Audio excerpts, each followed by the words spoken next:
Salut à tous, on se retrouve cette fois-ci à l'extérieur, hein, c'est assez rare pour le notifier.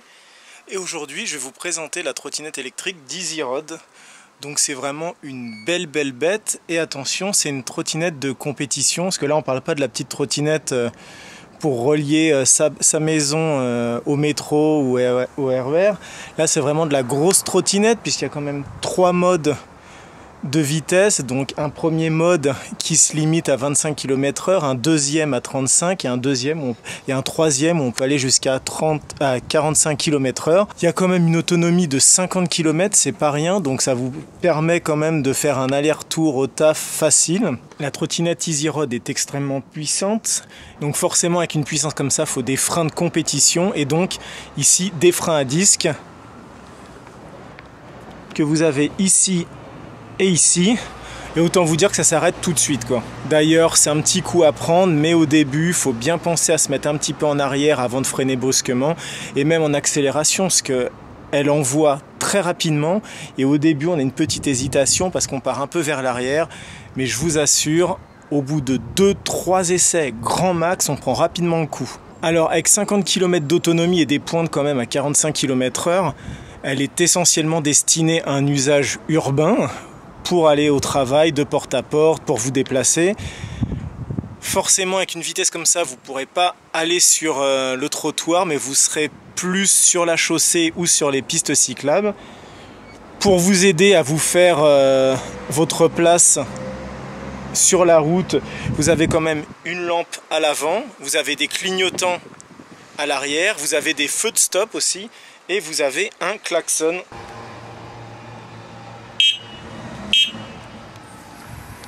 Donc voilà, c'est un vrai beau produit. Alors attention, c'est pas forcément très nomade. Je ne vous conseille pas de prendre les transports avec, parce qu'on parle quand même là de 17 kg. Donc elle se plie, vous pouvez rentrer le guidon, descendre un peu l'avant et après la replier pour la rentrer chez vous facilement.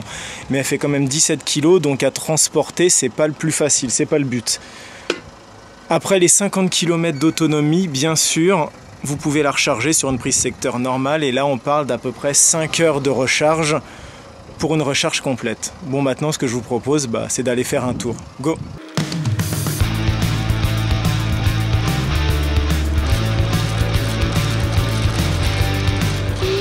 Alors forcément, l'autonomie et la vitesse dépendent aussi du poids de la personne, hein, on va pas se mentir. Par exemple, j'approche facilement des 100 kg, mais la trottinette me permet quand même d'aller à 35 km/h. Facile, de faire des pointes à 35 km/h, et elle me tire facilement aussi dans les montées.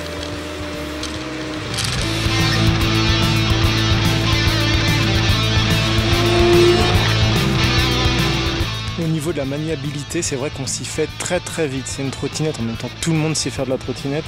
Donc on s'y fait très vite et c'est très agréable, on slalom entre les trous, les bosses, c'est vraiment très sympa. Et maintenant on va essayer la vitesse. Alors pour ça il faut passer en mode débridé, c'est-à-dire en mode 3. En mode 3 je peux potentiellement atteindre les 45 km/h, mais je vous cache pas qu'avec mon poids ça va être difficile, mais on va regarder ça ensemble.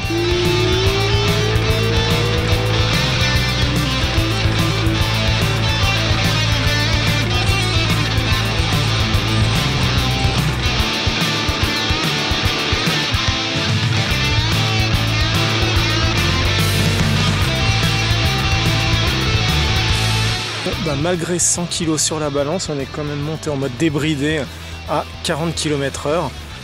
Donc c'est une très belle pointe de vitesse. Après, il ne faut pas oublier qu'en ville, il y a des obstacles, il y a des voitures, faut faire très attention. Et là, j'ai pu me permettre ça parce que c'était une voie qui était fermée à la circulation. Mais bien sûr, en ville, je conseille grandement l'utilisation d'un casque, comme pour le vélo, de gants en cas de chute.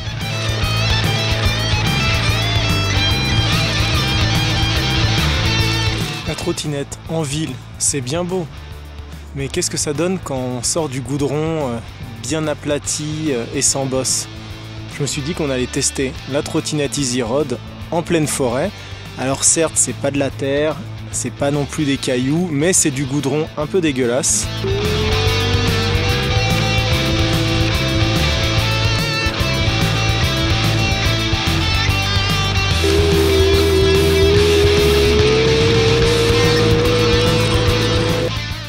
elle se plie, vous pouvez rentrer le guidon, descendre un peu l'avant et après la replier pour la rentrer chez vous facilement.